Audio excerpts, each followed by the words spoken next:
નમસ્કાર વિદ્યાર્થી મિત્રો, લાસ્ટ ટાઈમ આપણે ગાઉસના નિયમ વિશે ટોટલ માહિતી મેળવી ચૂકેલા છીએ. હવે આપણે ગાઉસના નિયમના ઉપયોગો જોવાના છીએ. તો એની અંદર અનંત લંબાઈના સુરેખ વીજભારિત તાર વડે ઉદ્ભવતું વિદ્યુત ક્ષેત્ર ગાઉસના નિયમનો ઉપયોગ કરી કઈ રીતે શોધી શકાય એ વસ્તુ આપણે જોવાના છીએ. તો એના માટે સપોઝ આપણે એવું વિચારીએ કે કોઈ એક અનંત લંબાઈનો તાર છે, તો આપણે એક અનંત લંબાઈનો તાર આ રીતે વિચારી શકીએ. આ રીતે એક તાર છે, બરોબર. આ તાર જે છે અનંત લંબાઈનો છે, એટલે ઉપર તરફ આપણે અનંત લંબાઈનો વિચારીએ, નીચે તરફ પણ અનંત લંબાઈનો વિચારીએ, અને એ તાર જે છે એ વીજભારિત કરેલો છે, તો આ રીતે વિચારી શકાય, બરોબર છે. તો આપણે એક અનંત લંબાઈનો તાર વિચારેલો છે. આ એક તાર છે સપોઝ, જે અનંત લંબાઈનો છે, ઉપરની તરફ અને નીચેની તરફ. હવે આ તારની આસપાસ જો હું r ત્રિજ્યાની એક વર્તુળાકાર રિંગ વિચારું છું, તો એ રિંગના દરેક બિંદુ પાસેનું વિદ્યુત ક્ષેત્ર કેવું હશે? સમાન હશે. કેમ સમાન હશે? કારણ કે એ તારથી કેવા અંતરે આવેલું બિંદુ છે? સમાન અંતરે આવેલા બિંદુઓ છે. તો આ તારથી સપોઝ r અંતરે આપણે એક વર્તુળાકાર રિંગ વિચારી લઈએ આ રીતે. તો આ રિંગ પરના દરેક બિંદુ પાસે વિદ્યુત ક્ષેત્ર કેવું હશે? સમાન હશે. સપોઝ P, P' અને P' જેવા બિંદુઓ પાસેનું વિદ્યુત ક્ષેત્ર કેવું થઈ જશે? સમાન થઈ જશે, બરોબર છે. તો સૌપ્રથમ પહેલો પોઈન્ટ આપણે એ લખી દઈએ કે અહીં P, P' અને P' બિંદુએ વિદ્યુત ક્ષેત્ર કેવું હોય છે? તો સમાન હોય છે. પહેલો પોઈન્ટ આપણે આ જ વસ્તુ વિચારવાની છે કે તારથી સમાન અંતરે આવેલા રિંગ પરના દરેક બિંદુ પાસેનું વિદ્યુત ક્ષેત્ર કેવું હશે? સમાન હશે. કારણ કે દરેકનું તારથી અંતર કહીએ તો કેટલું થશે? r થશે, બરોબર છે. એટલે P, P', P' જેવા બિંદુઓ પાસે વિદ્યુત ક્ષેત્ર કેવું હશે? સમાન હશે. ઓકે. હવે આ જે વીજભારિત તાર છે એના વડે ઉદ્ભવતું વિદ્યુત ક્ષેત્ર જો શોધવું હોય ગાઉસના નિયમ પરથી, તો એ કઈ રીતે શોધી શકાય એ જરા જોજો. તો એના માટે આપણે જે વિચાર્યું છે એ વાત ફરીથી વિચારીએ. સપોઝ આ આપણો તાર હતો જે અનંત લંબાઈનો હતો. ઉપર તરફ અનંત લંબાઈ ઇન્ફિનિટી, નીચે તરફ પણ અનંત લંબાઈ છે ઇન્ફિનિટી, અને એ વીજભારિત કરેલો છે. હવે આ તાર વડે ઉદ્ભવતું વિદ્યુત ક્ષેત્ર શોધવા માટે આપણે આની આસપાસ એક ગાઉસિયન પૃષ્ઠ વિચારવું પડશે. હવે ગાઉસિયન પૃષ્ઠ, કારણ કે આપણે ગાઉસના નિયમનો ઉપયોગ કરવાના છીએ, તો ગાઉસિયન પૃષ્ઠ વિચારવા માટે આપણે અહીંયા આગળ એક સમમિતિ ધરાવતો આકાર વિચારવાનો છે. હવે સમમિતિ ધરાવતો આકાર આપણે ગમે તે વિચારી શકીએ, પરંતુ બેસ્ટમાં બેસ્ટ રહેશે નળાકાર. તો એના માટે આપણે અહીંયા આગળ એક નળાકાર ગાઉસિયન પૃષ્ઠ વિચારી લઈએ, બરોબર છે. કે આ રીતે નળાકાર ગાઉસિયન પૃષ્ઠ વિચારેલું છે, જેની લંબાઈ કેવી તો આપણે કહી દઈએ L જેટલી છે. ઓકે. હવે જરા જોજો કે અહીંયા જે આપણે નળાકાર ગાઉસિયન પૃષ્ઠ વિચાર્યું છે એના દ્વારા ઉદ્ભવતું કુલ ફ્લક્સ આપણે શોધવાનું છે. આ વીજભારિત તાર છે. વીજભારિત તાર હોય તો એના વડે ઉદ્ભવતું વિદ્યુત ક્ષેત્ર કઈ દિશામાં હશે એ વસ્તુ જરા સમજી લેજો. કે હું તમને એમ કહું કે આ એક અનંત લંબાઈનો વીજભારિત તાર છે, તો એના વડે ઉદ્ભવતું વિદ્યુત ક્ષેત્ર ધન વીજભાર છે, એટલે વિદ્યુત ક્ષેત્ર ત્રિજ્યાવર્તી કઈ દિશામાં હોય? બહારની દિશામાં. બંને તરફ આપણે વિચારી શકીએ છીએ આ રીતે, બરોબર છે. તો એ રીતે વિદ્યુત ક્ષેત્ર આ તારની આસપાસ કંઈક આ રીતનું હોવું જોઈએ. ઓકે. હવે એના દ્વારા ઉદ્ભવતું ફ્લક્સ શોધવા માટે આપણે જાણીએ છીએ ફ્લક્સ થિયરી આપણે વ્યવસ્થિત ભણી ચૂકેલા છે, બરોબર. તો ઉદ્ભવતું કુલ ફ્લક્સ શોધવું હોય અને એની અંદર પણ ગાઉસનો નિયમ જો એપ્લાય કરવો હોય, તો ગાઉસનો જે નિયમ હતો એ આપણે જાણીએ છીએ. ગાઉસના નિયમની અંદર મેં તમને શું શીખવાડ્યું હતું કે કુલ ફ્લક્સ phi બરાબર શું લખી શકીએ આપણે? બંધ સંકલનમાં E સદિશ ઇન્ટુ શું લખાય? ds સદિશ is equal to sigma q by શું લખી શકાય? એપ્સિલોન નોટ, બરોબર છે. આ બંનેનો મતલબ એક જ છે. ઓકે. હવે અહીંયા આગળ જો હું તમને એમ કહું કે ઉદ્ભવતું કુલ ફ્લક્સ કેટલું હશે, તો એના માટે આપણે શું વિચારીશું? તો સૌપ્રથમ આપણે અહીંયા આગળ ત્રણ સપાટીઓ વિચારવાની રહેશે. એ ત્રણ સપાટીઓ કઈ કઈ વિચારીશું આપણે? તો સપાટી નંબર 1 જે ઉપરની સપાટી છે, આ નીચેની સપાટી, અને ત્રીજી આવશે આપણી આ વક્ર સપાટી, બરોબર છે. સપોઝ હું તમને એમ કહું કે અહીંયા આગળ આપણે એક નળાકાર સપાટી વિચારી, તો એ નળાકાર સપાટી કેવી વિચારી શકાય? તો એના માટે એક આઈડિયા આપણે એવો વિચારીશું કે અહીંયા આગળ એક નળાકાર સપાટી આ રીતની આપણે વિચારી શકીએ, બરોબર છે? તો એના માટે આપણે એમ કહી શકીએ કે આ ઉપરની સપાટી જે છે, બરોબર, એ વર્તુળાકાર સપાટી, નીચેની સપાટી પણ વર્તુળાકાર છે, અને જે આ વચ્ચેની સપાટી છે એ વક્ર સપાટી છે. તો આ ત્રણ સપાટીઓ માટે ઉદ્ભવતું ફ્લક્સ આપણે અલગ અલગ શોધીશું, પછી બધાનો સરવાળો કરીશું તો આપણને કુલ ફ્લક્સ મળી જશે. પરંતુ આપણે નિયમ કયો યુઝ કરીશું? તો ગાઉસનો નિયમ યુઝ કરીશું. તો પ્રથમ જે સપાટી છે એ આપણે કહી દઈએ આ સપાટી નંબર 1 છે, આ સપાટી નંબર 2 છે, અને આ જે છે એ સપાટી નંબર 3 છે, બરોબર? ઉપરની સપાટી, નીચેની સપાટી ને આ વક્ર સપાટી. ઓકે, તો સૌપ્રથમ સપાટી 1 માટે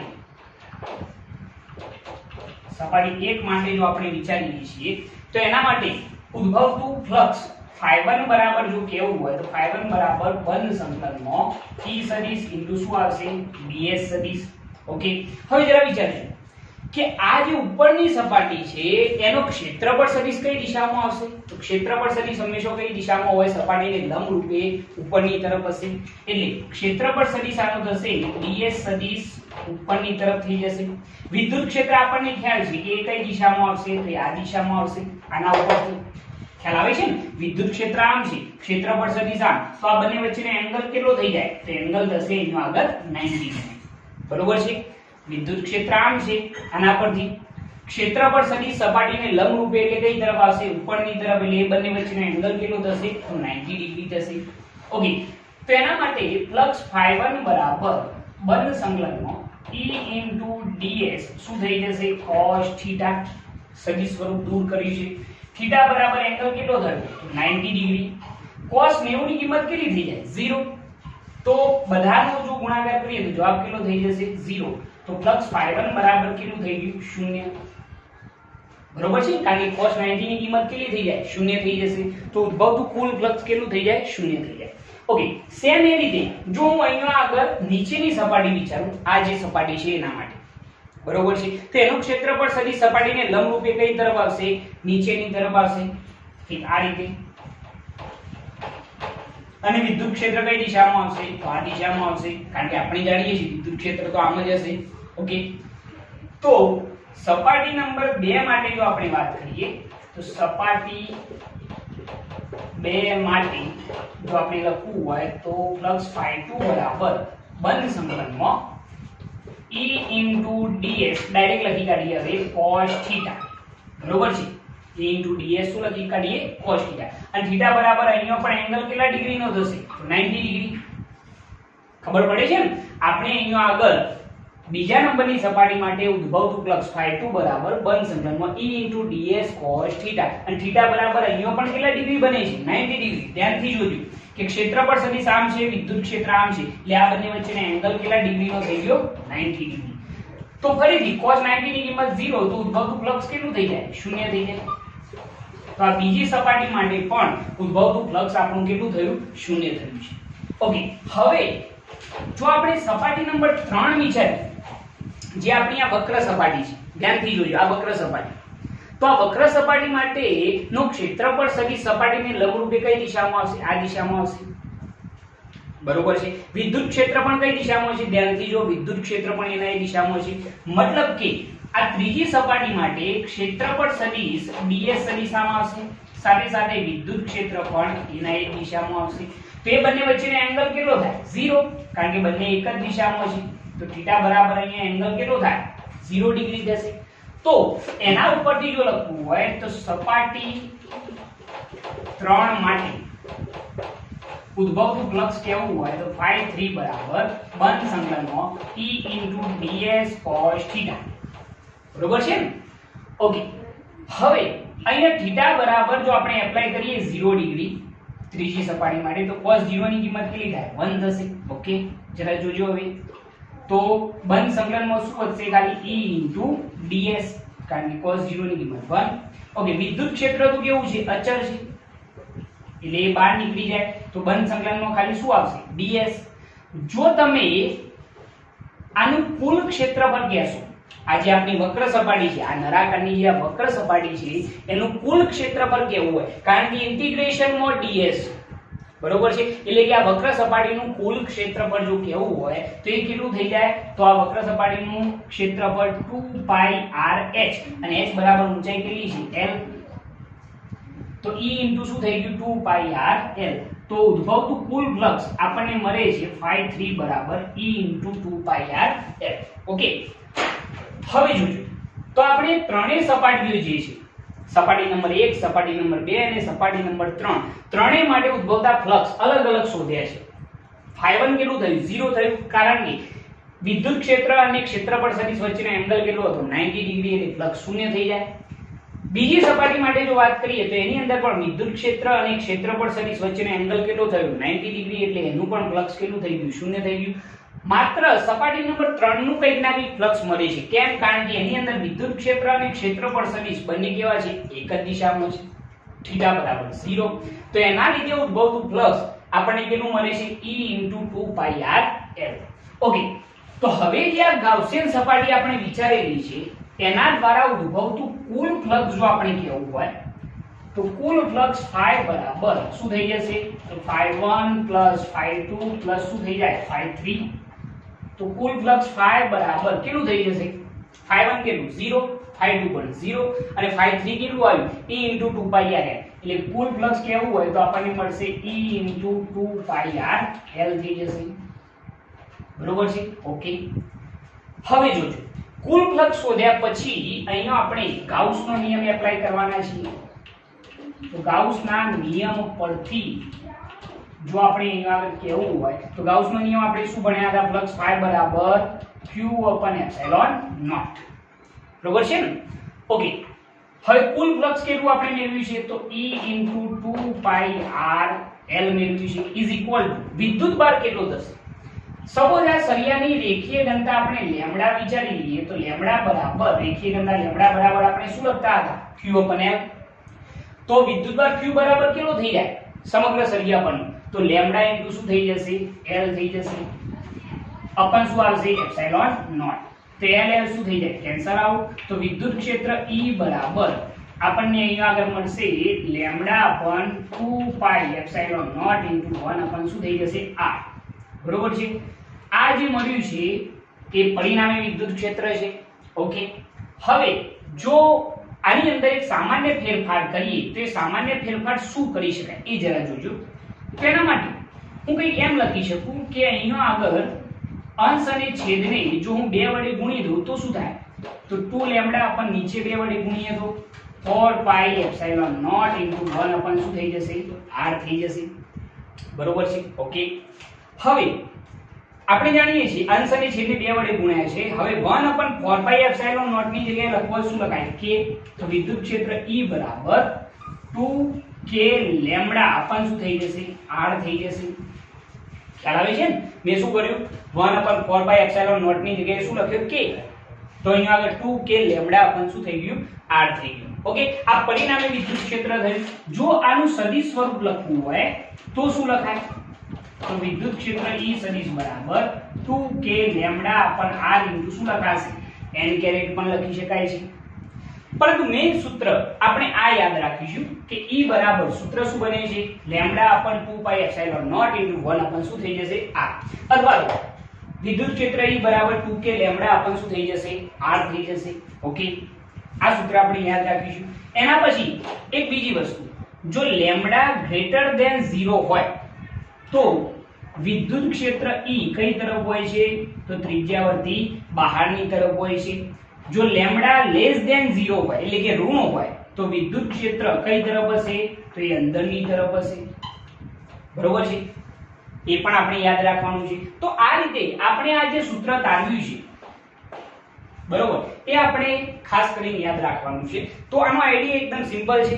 આઈડિયા શું વિચારવાનો છે, તો સૌપ્રથમ આપણે એક તાર વિચારેલો છે જે અનંત લંબાઈનો છે, એની આસપાસ એક રિંગ વિચારી છે જેના પરમાં p p' p double dash આવા દરેક બિંદુ પાસેનું વિદ્યુત ક્ષેત્ર કેવું હોય છે, સમાન હોય છે.